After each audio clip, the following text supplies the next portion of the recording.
Close your eyes. Breathe gently. Can you feel that fabric on your skin? It's not just clothing, it's a memory, a trace of time, a poem woven from forgotten gestures.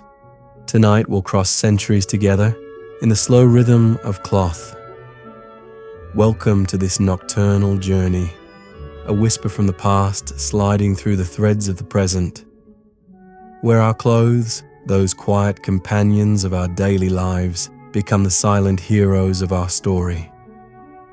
Tonight, we're going to talk about textiles, not fashion, not trends, but materials, gestures, and peoples. From linen, woven at the rise of the Nile, to denim, deep blue like the hard labor of the American workers.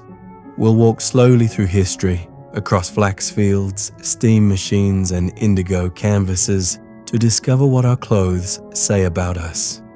Where it all begins, there is linen. Linen is one of the oldest fabrics in the world. It grows humbly in damp soil, almost fragile at first glance, but admirably resilient. In ancient Egypt, it was a symbol of purity. The dead were wrapped in it for their journey to the afterlife, but it was also worn by the living, by scribes, peasants, and pharaohs alike. Imagine the coolness of linen in the morning, in a village by the Nile, where the air still vibrates with birdsong. Patient hands wash the fibers, others beat, spin, and weave them, each gesture a precious memory. In medieval Europe, linen found its way into homes. It became sheets, dishcloths, nightgowns. It didn't shout for attention. It was discreet, faithful, useful, reassuring. Then came wool. Warmer, rougher, it shielded the mountains and endured long winters. Shepherds walked slowly under the Scottish skies, wrapped in thick plaids. Weaving grew more complex. Clothing became more than protection. It became identity. Time moved on. The fabrics traveled. Silk from the east journeyed along winding roads, sparking desire and wonder. But let's stay simple.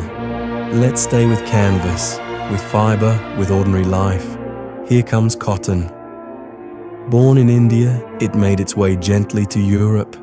Then brutally, it became an economic weapon. Slavery, colonies. Cotton also weaves pain. And then denim. The legendary denim, born from hardship. A fabric for gold diggers, cowboys, and railroad mechanics. They say it was born in Nîmes, France. Hence the name. Serge Denim, denim, exported to the United States, adopted by Levi Strauss. Eternal ever since, torn, patched, adored.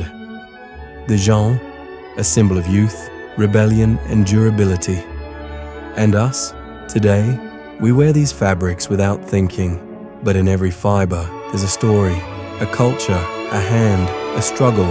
When you put on your shirt, your jeans, or your t-shirt, you wear centuries of gestures, of labor, sometimes injustice, but also beauty, craftsmanship, love for a job well done.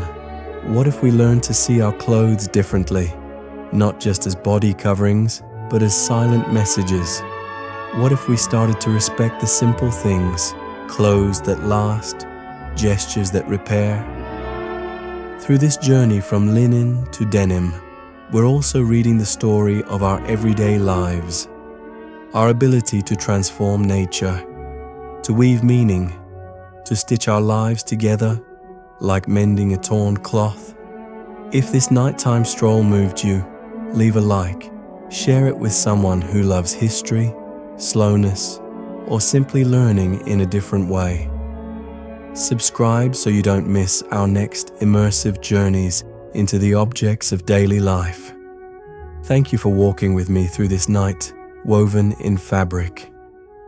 Next week, we'll talk about another silent companion, the chair. From ancient stone seats to ergonomic armchairs, it too has much to tell.